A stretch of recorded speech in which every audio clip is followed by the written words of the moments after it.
Hello there, my name is Boluwatife David. Welcome to 40 Lessons in 40 Years.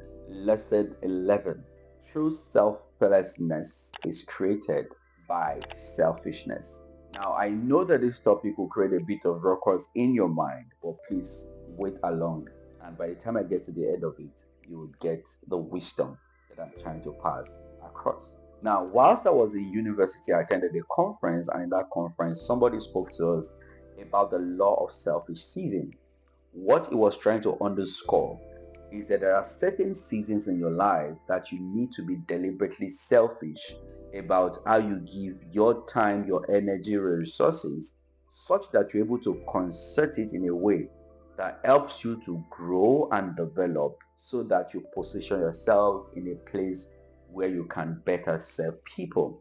Like we normally say, that a sinking person cannot save a sinking person. The same way a drowning person cannot save another drowning person. The way to go about it will be to first of all put yourself in a place of safety.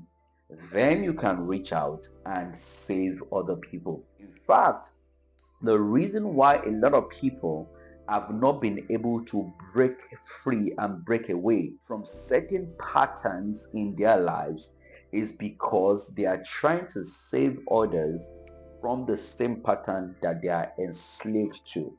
So, for example, I've not been able to deliver myself from poverty. I'm still trying to save others from poverty.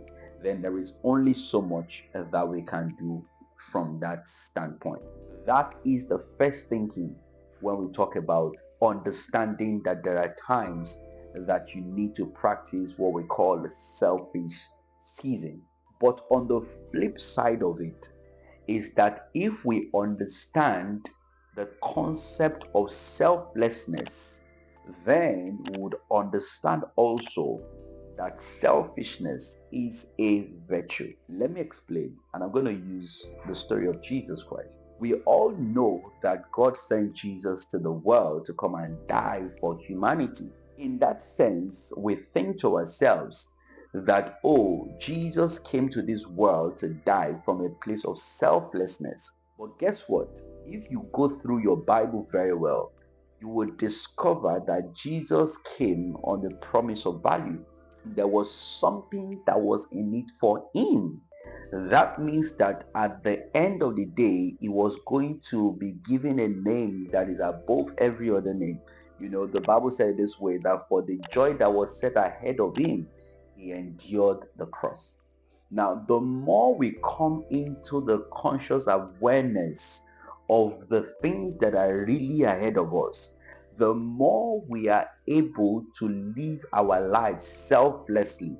So, by coming to the conscious of what would be my reward, I can then live at the highest level of selflessness. Now, when we see a lot of people practice selfishness, for example, politicians that are cutting away people's money and all of those things, you begin to realize that when they understand the true essence of themselves, they will see that what they call selfishness is actually self-destruction. Because if they understand that the highest level of living is building legacies for themselves, if they understand that the highest level of living is living significantly, where they are able to build something that transcends themselves, they will guide this greater desire with ultimate care, such that they will now begin to live a selfless life. If you want to really be selfless in this life, the first point to start from is to think about it. This journey of selflessness that I'm going to live, what really is in it for me? The more you understand the joy that is ahead of you, the more you are willing to endure the cross. The reason why a lot of people cannot live selflessly is because they don't know the greater good that is ahead of them. So I challenge you today to really come to the consciousness of what your greatest benefit in life would be if you begin to live selflessly. Guess what? To live selflessly becomes the the most easiest thing